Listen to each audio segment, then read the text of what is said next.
Excellent. Hi, Jim. Al Hi. Caudullo. Al, Jim Malcolm. Pleasure to meet you. Very good, Jim. And excuse me, sorry, All little choked up. It's show early floor morning. voice. There you Yes. go. Actually, it's just being around the views Because you all choked has up. really gotten me so choked up because I heard that you guys have the Views Plus. Tell me about that. We do have the Views Plus. In fact, I'm going to take you through it. We have it up here. But the Views Plus is a virtual reality camera, so it captures everything around you in proper stereo field. So you have a left and right eye image, so that you can either live stream that to the internet and people can enjoy that live stream in VR, or you can record and store in the device and then process it later.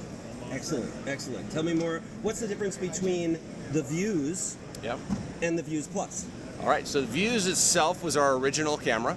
Got a lot of really well received, but a lot of questions about, well, I want to be able to live stream. How do we improve the stitching? I want to do exposure control, these types of things. So we came out with Generation 2. Okay. We decided not to retire the original Views because it hits a price point of just $800 that really makes VR content creation affordable. Okay. So the $1,200 Views Plus not that adds much more. No, not that much more, but you get a lot more for it. So you get the live streaming we talked about. 4K live streaming, or yep, we can live stream 4K if you have a fat enough pipe to push it up to the cloud. So what do you need? 6 megabit per second, or 12, or what's required? So full, you're probably going to go 12 to go. Yeah, to Okay. get good up. I can do 2K VR. Mono, you can do 6, even 3 you could get away with, but 6 is better. You know the game. You can you can compress it however you want. Sure. In our world, the camera itself is creating about 1 gigabyte of data for every 1 minute of recording. Okay. So it's not feasible to push a gig a minute up to the cloud. So we then put a computer in between the camera and the cloud. Okay. It's on the computer itself that we do all of the stitching in real time and then push it up. Excellent. So you get about... So what's your feed in? Are you doing HDMI in, or doing USB 3.0, or? USB from the camera itself to the computer. In fact, what I'm going to do right now is let's just talk about it. I'm going to turn on the camera. Excellent. I'll make sure I grabbed one that charged overnight. Yeah, that's a good thing. It looks like it's a good thing to do. Yes, indeed. When you start a Views camera, it takes about 7 seconds for the camera to start up. Okay. This is an important 7 seconds because what we're doing is we're clocking together all of those cameras and syncing everything. Right. That's one of the magic pieces about having a self-contained VR camera, as opposed to these multi-camera rigs. Oh yeah, clap and pray we call them. Yeah, exactly. Clap and pray. You like that? You can use that. Go ahead. I will, actually. Yeah, so that's why we actually decided to make the Views cameras to eliminate that. Right. Originally, we're a software company, and we thought, you know what, we'll just make a software solution to do the stitching. Right. And then we realized there are so many variables that to make it reliable and predictable was next to impossible. So we decided to add hardware into the system in order to give that end-to-end solution. Excellent. So Excellent. the camera itself is started up. And so what I'm going to do is just get it up out of the way here a little bit, so we can get a little bit better elevated view shot. here. Sure. There you go. There we go. We'll go way up there. Why not? Okay. Okay. So now that the camera's connected, what we're going to do is simply start a software application called Views Live. Okay. And when we open Views Live, it recognizes that the camera is attached and automatically starts to connection to that camera for live streaming. Okay. So now what you're seeing on the camera, on the screen itself, is the live feed coming off of that camera. Nice. Now, the first thing that I like to do is make sure that my stitching is clean and that I want to go. Because you have to remember, unlike a 2D 360 camera, where you have a very simple stitch line. I shouldn't say stitch is simple, but there's just some basic overlap. Overall, yeah. Here you have a very big parallax difference that Yes. we're coming on the corner. Yes. Because we're going from one camera to being a left eye to a camera over here being the left eye. Exactly. And so that's the stitch line we have to close. And as long as we manage that from the beginning, it becomes pretty easy. How much of an overlap do you have? What's the degree on the lenses? There's about 25% or 25 degrees of overlap between the two. That's good. Yep. That's good. But even with that, you want to be at about 6 feet away in order to ensure that you get a clean stitch. Right. We can do some digital voodoo to get things a little bit closer, Right. but you run the risk of it because you're really looking at at objects from two very different points of view. Okay. All right, so I'm going to go ahead and just hit this little button here, which allows me to go into my refined stitching. Okay. And is the software both available for Mac and PC, or just PC? It is available for both Mac and PC. However, yeah, from a performance basis and PC an overall, is better. PC is much better. Sorry, Mac guys. Yeah, you know, I'm a Macaholic. I've got my Mac. I love my Mac for my office stuff and video editing and stuff like that. I love it. Right. When it comes to VR and VR-related products, the GPU of the Mac is really the weak link. Yes. So, like, for example, this computer, which was a $1,500 gaming laptop, has an NVIDIA 1070 card. Yep. And it'll do the job. It does the job because that NVIDIA 1070 card has got 1,920 CUDA cores. Right. Versus the 6 in my Mac. Yep. So I can put an instruction, distribute it, and get a result back very quickly. All right, so there's a very concise answer as to why the Mac doesn't do as well when it comes to 360 at this point. Yeah, and you can send hate mail to jim@humanize.com. Because don't hate him because he's telling you the truth. Yeah, you know? I have to. My disclaimer is I'm a Macaholic. I wish Apple would get there. Yeah. Their new iMac is supposed to do extremely well. However, the base model of it is $5,000. Yeah. And if you actually max out all of the options in that machine, it's $13,200. Wow. Yeah, you can buy a supercomputer for that. Yeah. All right, so we've refined. And how many views could you buy for that much money? Come on. Views Plus is only $1,200, right? So there you go. There you go. There's a bunch we can do. So, just a quick piece on the overall stitching. Sure.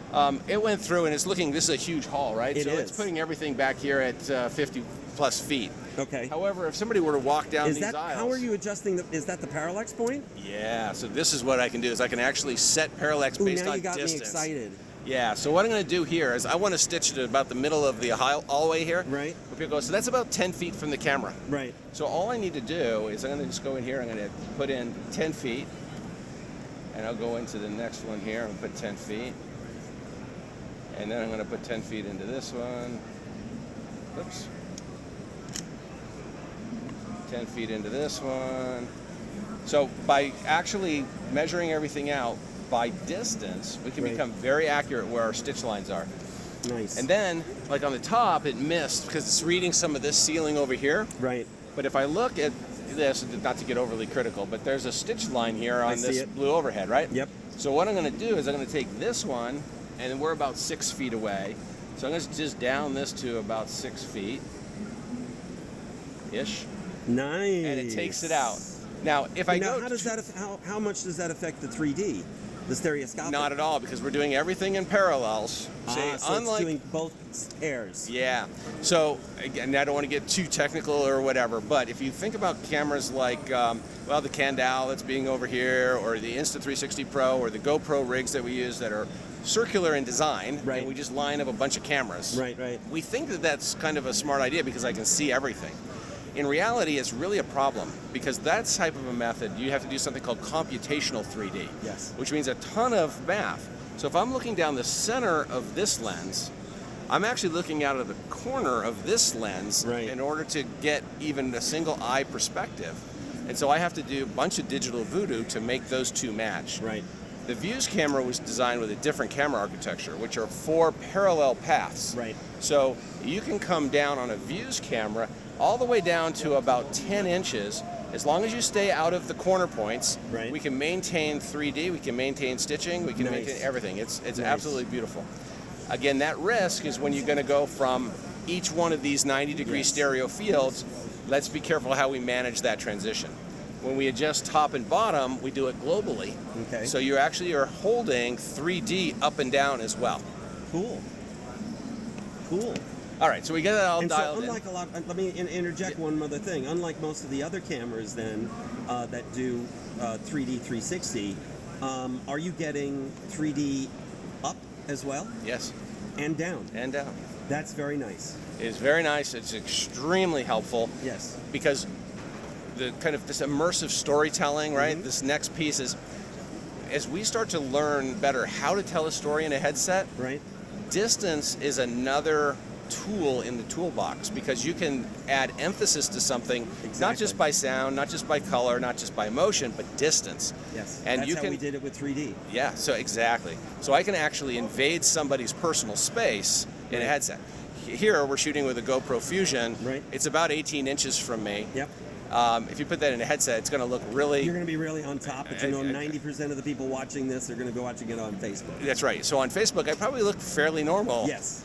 But in a headset, if you were to put that on, Boy, I would you'd be like, stepping back. yeah, you'd be like, come on, buddy, you're a little bit you're close in my- here.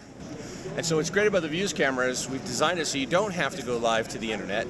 You can actually live stream directly to the computer and store the data on the computer itself. Oh, excellent. So you got a copy already made. You do, and that's really great for your directors, your digital techs, your DPs who are used to working in a visual screen anyway. And so what you can do is be watching that live stream. I can go in and clean up all my stitch lines. I know exactly my shot is. I can then start to monitor my takes on the screen. I can decide when I have the takes that I want. I save those off to a final folder, and then I move on to the next scene. Fantastic. It's a nice way to kind of take new technology and build it into an older workflow. Right, right. And let's go over the prices again. Yep, so there are two cameras in the line. The Vuze camera itself is a $799 product. Okay. $1,200 gets you into the Vuze Plus. Okay. The Vuze Plus, as I was saying, is going to add live streaming to it, Okay. some custom design optics, ambisonic first order audio on it as well Nice. through 4 separate microphones. Okay. And that's $1,200. There are shipping now, so you can go to vuze.camera, Okay. or you can head off to Amazon or B&H and take advantage of some of the assisted selling on the floor. Fantastic. Jim, thank you so much. Hey, pleasure meeting you. Thank you. Same here.